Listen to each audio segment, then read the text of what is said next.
누가복음 20장 41절부터 21장 4절까지 말씀입니다. 누가복음 20장 41절부터 21장 4절입니다. 같이 하나님의 말씀을 읽도록 하겠습니다. 예수께서 그들에게 이르시되 사람들이 어찌하여 그리스도를 다윗의 자손이라 하느냐.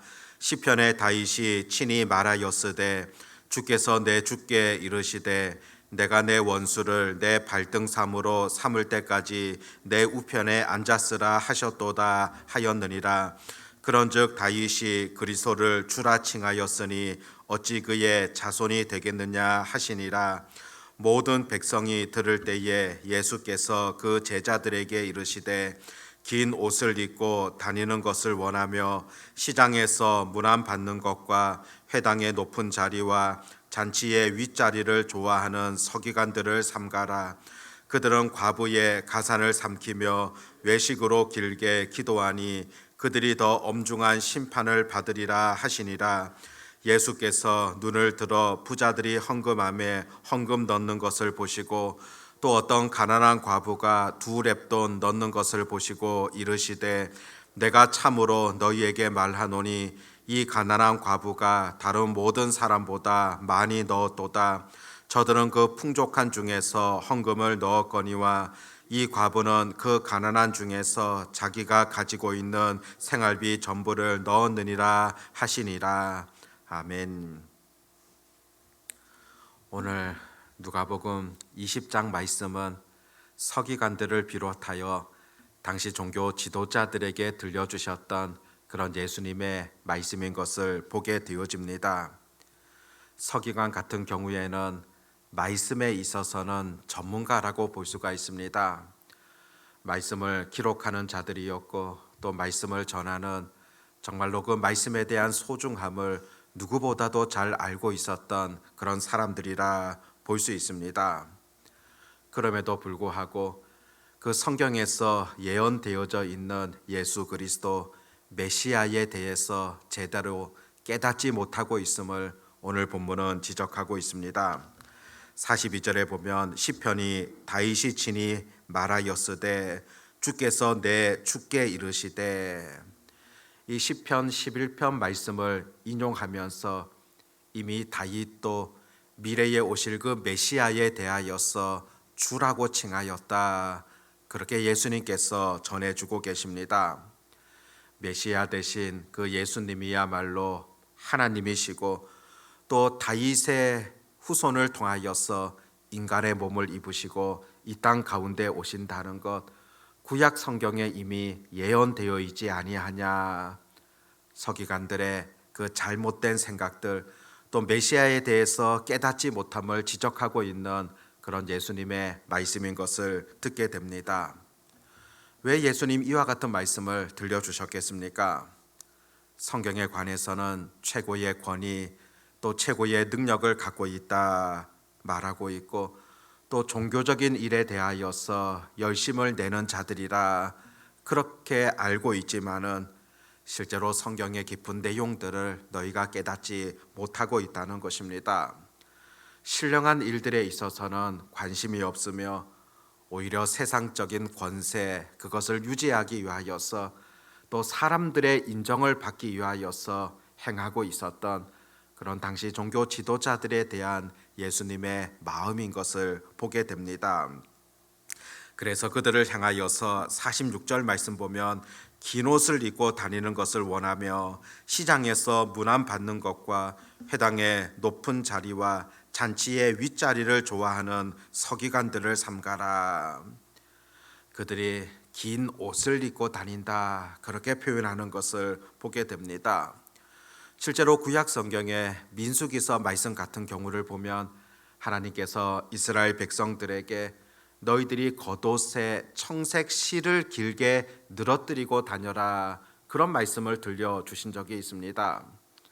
하나님께서는 종종 그 말씀의 소중함들을 가르치기 위하여서 눈으로 보는 부분에 있어서도 그것을 봄을 통하여서 하나님의 말씀의 소중함을 잊지 말라, 그렇게 가르친 적이 많이 있었습니다. 부모에게도 그렇게 말씀해 주셨고, 또 이스라엘 백성들에게도 그 옷수를 통하여서, 바로 그것을 봄을 통하여서 말씀의 소중함을 잊지 말라는 것입니다. 그런데 오랜 시간이 흐르면서 예수님 당대에 보면은 사람들에게 하나님의 말씀의 소중함들, 그것을 전한다기보다도 내가 하나님의 말씀을 잘 지키고 있다, 그것을 사람들에게 보여주기 위하여서 옷 자체를 길게 늘어뜨리고 다니는 그런 경우들이 있었다는 겁니다. 실제로 종교 지도자들, 서기관들 같은 경우 그냥 옷 자체를 길게 늘어뜨림을 통하여서 나는 이렇게 하나님의 말씀을 중요하게 여기고 잘 지키고 있다, 사람들에게 보이기 위하여서 그런 행동을 하고 있다는 겁니다. 경건한 척하면서 긴 옷을 입고 다니고 겉으로는 거룩한 척하면서 오히려 그 마음으로는 온갖 악독이 가득하다, 그렇게 지금 예수님께서 가르쳐 주시는 그런 말씀을 보게 됩니다. 오늘 본문에도 보니까 높은 자리에 앉기를 좋아하고 기도를 길게 하면서 과부의 가산을 삼킨다. 하나님 앞에서 하는 행동들이 아니다, 사람들에게 옳게 보이려고 하고 있는 그들의 어리석은 행동이라는 것을 지적하고 있습니다. 그들이야말로 가장 불쌍한 사람들이고 훗날의 심판대 앞에 서게 되어질 때 가장 엄격한 심판을 받을 것이다, 중벌을 받게 될 것이다, 그렇게 지적하고 있는 말씀을 보게 됩니다. 누가복음 20장에서는 이런 종교 지도자들의 어리석음에 대해서 표현하다가 누가복음 21장에서는 이들과 비교되어지는 가난한 과부에 대하여서 예수님 말씀하고 있습니다. 예수님께서 어떤 가난한 과부가 2렙돈 넣는 것을 보셨다, 그렇게 21장에서 기록하고 있습니다. 이 말씀에 먼저 한번 생각해 보십시오.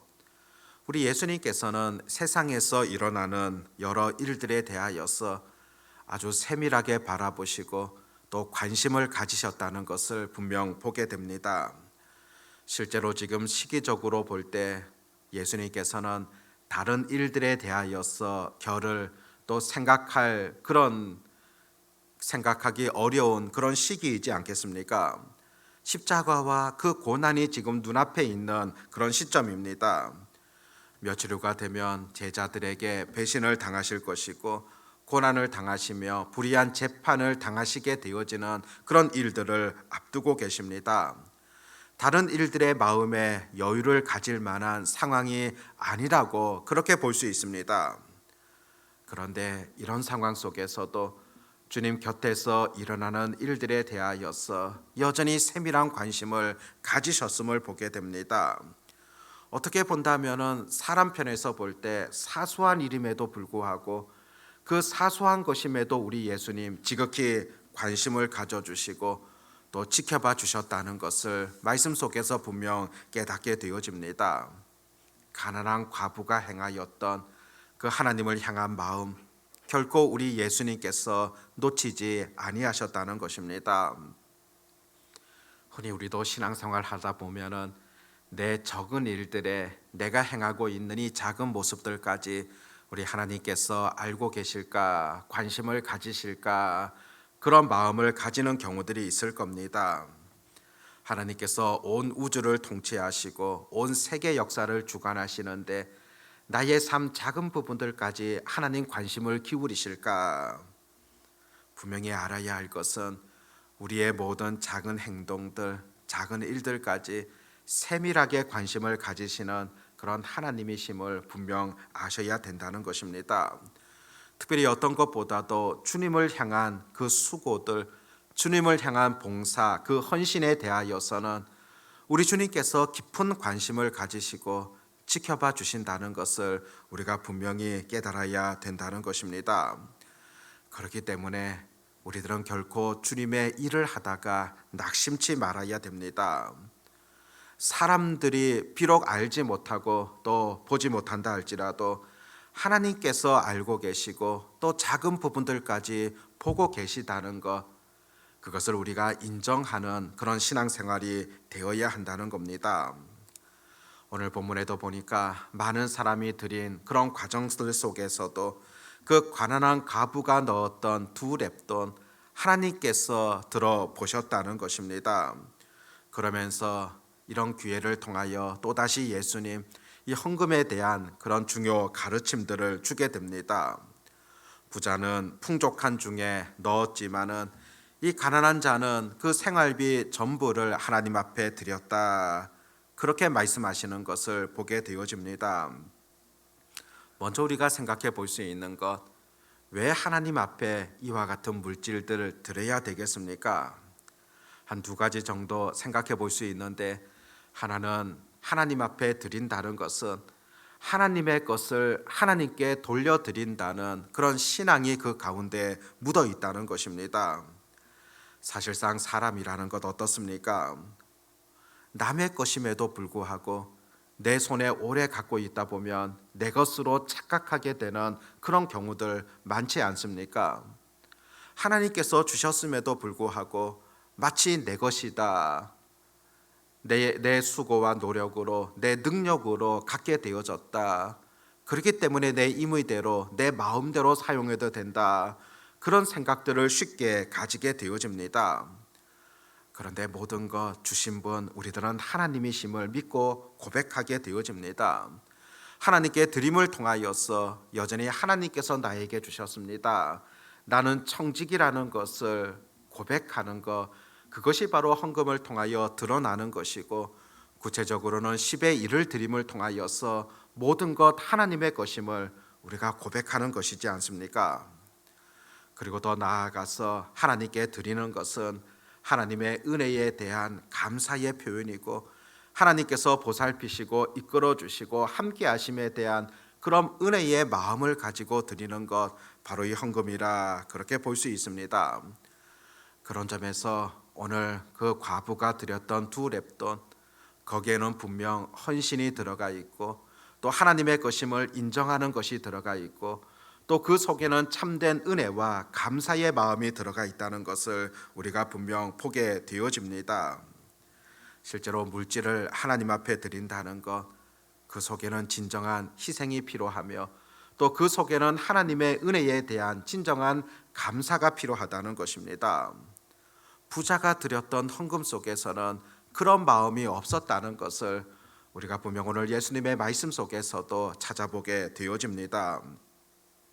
빌립보서 말씀을 보면 바울 같은 경우 빌립보 성도들이 드렸던 그 헌금에 대하여서 하나님께서 받으실 만한 향기로운 제물이 되었다, 그렇게 표현하는 것을 볼 수 있습니다. 향기로운 제물이다. 이 말씀은 구약 성경에서 이스라엘 백성들이 드렸던 그 제사 제도, 그것을 연상시킬 수 있는 그런 표현인 것을 보게 됩니다. 이스라엘 백성들 과거에 하나님 앞에 제사를 드리고 그 제사가 하나님께서 받으실 만한 것이었을 때 그것이 향기로운 제물이었다, 그렇게 표현하는 경우들을 보게 되어집니다. 하나님 앞에 드려지는 여러 물질들, 그 제물들, 그것이 정말 향기로운 제물인가 늘 우리가 염두에 두고 생각해 보아야 한다는 것입니다. 과거 구약 성경에도 보면은 마음과 정성이 없는 그런 제물에 대하여서 결코 하나님께서 받지 아니하시겠다, 그렇게 말씀하지 아니하셨습니까? 아무리 너희가 가져온다 할지라도 헛되이 성전 마당을 밟는 것뿐이다, 그렇게 경고하셨던 것도 보게 되어집니다. 그 속에 진정한 마음과 정성과 사랑과 은혜를 담고 있을 때 온전히 하나님께서 받으시는, 기뻐하시는 그런 제물이 된다는 것 분명하다 볼 수 있습니다. 그런 점에서 우리의 삶뿐만이 아니라 우리가 하나님 앞에 드리는 물질적인 부분에 있어서도 하나님께서 받으실 만한 그런 제물들, 그 속에 진정한 사랑과 희생과 진정한 마음이 들어가 있는 것 필요하다, 그렇게 볼 수 있다는 겁니다. 오늘 본문을 통하여서 정말로 올바른 신앙생활이 어떤 것인가 다시금 돌아보게 되어집니다. 서기관과 또 한 과부 비교해서 설명해 볼 수 있지 않습니까? 사람들에게 인정을 받기 위하여서 노력하고 있는 그런 서기관, 또 나름대로 겉으로의 모습 속에서는 사람들에게 인정을 받는다 그렇게 생각하고 있는 서기관이 있지만은 결코 하나님께는 인정함을 받지 못했던 그런 종교 지도자이지 않습니까? 사람들이 볼 때는 좀 처량한 과부였지만은 그럼에도 하나님께서는 그 여인을 어떻게 바라보셨습니까? 근본적으로 우리 신앙생활에 있어서 가장 중요한 것, 사람들이 보는 그 관점이 아니라 하나님께서 나를 바라보실 때 어떤 관점일까? 그것이 더 소중한 것 아니겠습니까? 우리의 삶뿐만이 아니라 하나님께 드리는 물질에 있어서도, 헌금에 있어서도 하나님께서 바라보실 때 어떤 관점일까? 사람들 앞에서가 아니라 정말 하나님 앞에서 다시금 우리의 삶을 살아갈 수 있기를 바라고, 또 하나님 앞에서 인정받기를 바라는, 또 그렇게 신앙생활을 해 나갈 수 있는 그런 은혜가 우리에게 있어지기를 바랍니다. 기도하겠습니다. 하나님 아버지, 오늘 말씀을 통하여 주시는 그런 교훈들 다시금 돌아보게 되어집니다. 당시의 종교 지도자들을 향하여서 책망하셨던 그런 예수님의 말씀들을 여전히 본문 속에서 바라보게 되어집니다. 사람 앞에서는 옳게 행하기 위하여서 여러 모양새를 갖추고 있었지만은 하나님 보실 때는 오히려 악한 자다 책망받게 되어지는 그런 삶을 들여다보게 되어지고, 사람들을 바라볼 때는 초라한 인생이었지만은 하나님께로서는 인정을 받게 되었던 과부의 삶 또한 우리가 보게 되어집니다. 참된 또 올바른 신앙생활 과연 어떤 것인가를 우리가 분명하게 인식하게 하여 주시옵고, 사람들에게 옳게 보이려는 그런 삶이 아니라 하나님께서 나를 어떻게 바라보실까, 그것을 생각하며 우리의 삶을 살아가며 또 하나님 앞에 드려지는 그런 물질적인 그런 삶이 되게 해 주시기를 소망합니다. 아버지 하나님, 오늘 토요일이며 또 내일 거룩한 주일 또 준비하게 되어집니다. 하나님께서 원하시는, 기뻐하시는 그런 참된 예배를 드리게 하여 주시옵고, 또 내 생각에서 나오는 예배, 습관에서 나오는 그런 예배가 아니라 하나님께서 기뻐하시는 영과 진리로 드려지는 그런 예배를 드리게 하여 주시기를 간절히 소망합니다. 기도로 잘 준비할 수 있도록 도와주시옵고, 또 하나님 앞에 드리는 물질에 있어서도 또 잘 준비하고 드릴 수 있는 그런 은혜가 있게 해 주시기를 소망합니다. 오늘 하루도 우리에게 귀한 선물로 하나님 허락해 주셨습니다. 하나님 앞에서 의미 있는 날 만들어 가게 하시고, 또 하나님이 기뻐하시는 그런 날들 만들어 가게 하시고, 또 만나는 사람들 속에서도 선한 영향력들 마음껏 끼칠 수 있는 그런 하루가 되게 하여 주시옵소서. 너희는 내게 부르짖으라고 말씀하셨던 하나님의 약속의 말씀을 믿음으로 이 새벽에도 기도로 나아가는 그런 은혜가 있게 해 주시옵소서. 전능하신 하나님만을 온전히 의지하오며 우리 주 예수님의 이름으로 기도드립니다. 아멘.